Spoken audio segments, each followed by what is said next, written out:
many bought from the second-hand shops I like to visit wherever I travel. My everyday wardrobe is just a few simple things. I'm a creature of habit, and wear the same things most days, which makes getting dressed or packing for travel a very simple affair. You will mostly find me wearing one of two types of heavy cotton trousers. The first type I originally designed for eTorts, and we now make at Community Clothing. They were based on the shape of a 1960s army trouser. I bought 2 pairs in a second-hand store in Brooklyn and wore both to pieces. I now have 5 pairs in 3 colours, and they've been a staple since we first designed them in 2015.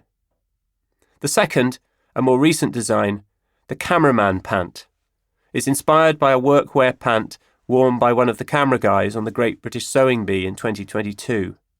They're heavy canvas with a wide tapered leg, patch pockets and a drawstring top.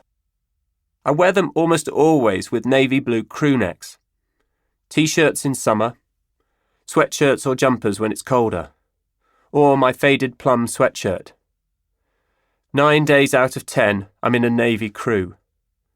When it's cold, I'll wear a great big hand-knitted jumper. I have a few in 6-ply and 8-ply wool over another jumper, because I was brought up to put a jumper on, not the heating. All of these clothes are made well. All of those bought in the last 20 years, and there are not many, were made here in the UK. Some have been repaired. I no longer feel any compulsion to change them. They get better, and I like them more each time I wear them. Besides my clothes and my green mug, there are a handful of other possessions that make me happy. A few other old Staffordshire-made china teacups and saucers, Spode, Minton, Wedgwood. A hand-built, hand-painted mug that I bought in Japan. I never tire of the ritual of drinking a cup of tea or coffee from one of these while watching birds in the garden on a Saturday and Sunday morning. I have another mug with a photo on it that I took of Esme Young, asleep in our sewing bee dressing room, covered in Frutella wrappers. Sarah Pascoe had the mugs made as an end-of-season gift for us all. On it is printed Sewing Bee 2021, sponsored by Frutella.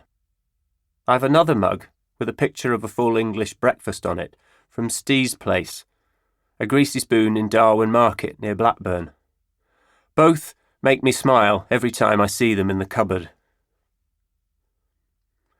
I use a Bialetti stovetop espresso, which I've had for almost 30 years.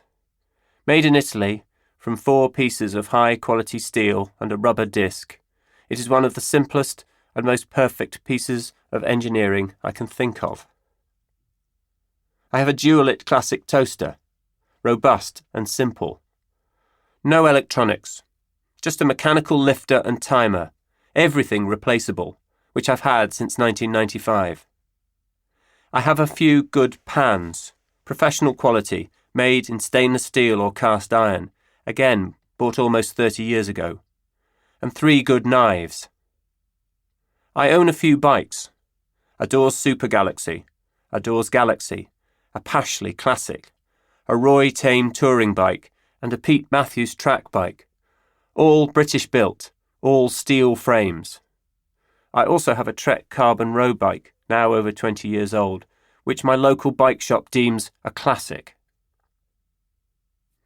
I have a handful of old jugs from various craft potteries, mostly from the UK and France, that I like to fill with flowers and bits from the garden. I have a beautiful Edwardian captain's chair that I inherited from my dad after his death. I remember him sitting in it, reading, for hours when I was a kid. I have his hand-built spice rack too, and the many jars in which he kept his much-used spices. I have some of his wooden-handled gardening tools. When I use them, I can feel where his hands have been. My fingers slip naturally into the worn grooves where his fingers sat. These things keep his memory close. Even the simplest, least expensive objects can have great value if they mean something to us. Meaning gained through time and use, by ourselves and by others we love. Only well-made things will last this course. It also stands to reason